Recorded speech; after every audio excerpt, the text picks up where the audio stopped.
da mediunidade? Te parece alguma coisa complicada? Uma coisa longe do seu cotidiano, da sua vida? Alguma coisa que você escuta só entre os amigos, mas dá um calafrio, dá um certo medo só de se aprofundar um pouquinho nesse assunto?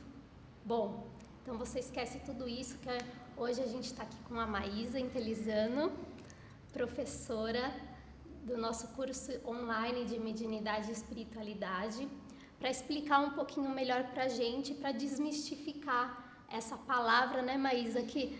Com certeza, né, Mariana? Você também acompanha, que tem muito mito, né?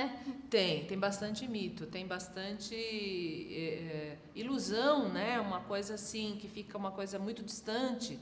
A mediunidade acaba ficando distante das pessoas, porque as pessoas acham que é um dom super especial, que pouquíssimas pessoas têm alcance, e na verdade é uma coisa muito mais próxima da nossa realidade do que a gente pode imaginar, é uma questão só da gente estudar e praticar. E é uma coisa que você sempre enfatiza, né, para as pessoas interessadas no seu curso, que não existe pré-requisito, que a pessoa não precisa estar vivenciando nenhum tipo de sensação ou desconforto, né, mas Exatamente. Basta ter interesse no assunto. O que eu aprendi nesses anos todos dando curso é que a mediunidade é uma capacidade que está presente em todos nós, em maior ou menor grau.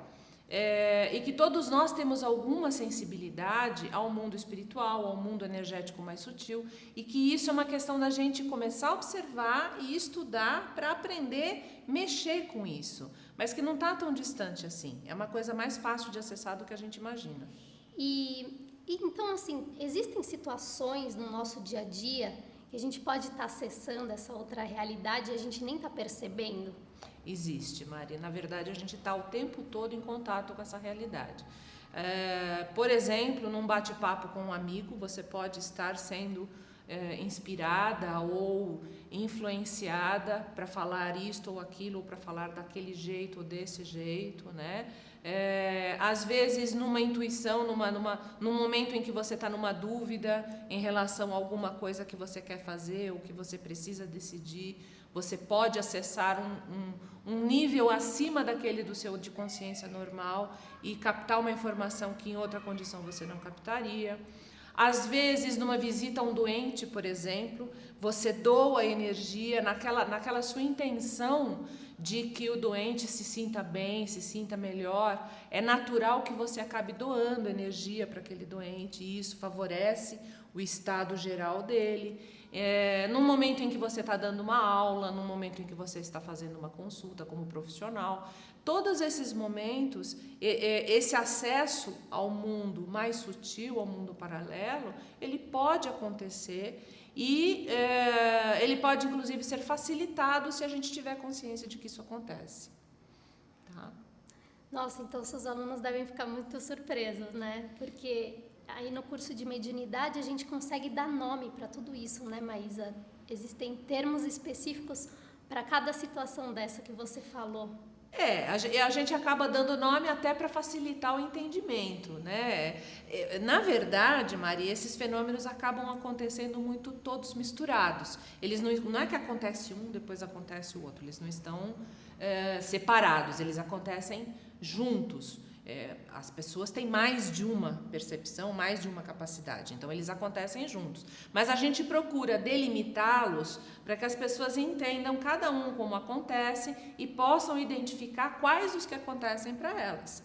Então a gente acaba dando nome sim para essas coisas, a gente acaba atribuindo uma identificação para facilitar para os alunos. E se então a gente já tem todo, né, você fala que esse conhecimento que a gente já vivencia tudo isso, da onde vem, Maísa, toda essa restrição em estudar esse assunto? Infelizmente isso é cultural, Mariana. Em função da nossa formação histórica e de colonização ter sido feita por portugueses católicos, nós trazemos na nossa bagagem cultural, eu não estou nem falando de religião, eu estou falando em catolicismo como cultura, né, como formação de cultura brasileira.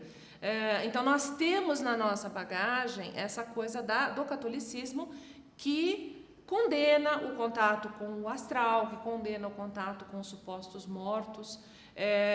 que vê meio como bruxaria. Isso também é uma coisa que foi muito presente na Europa na Idade Média. Então nós trazemos toda essa carga por conta dos colonizadores, a gente acaba trazendo esse preconceito com a gente, né?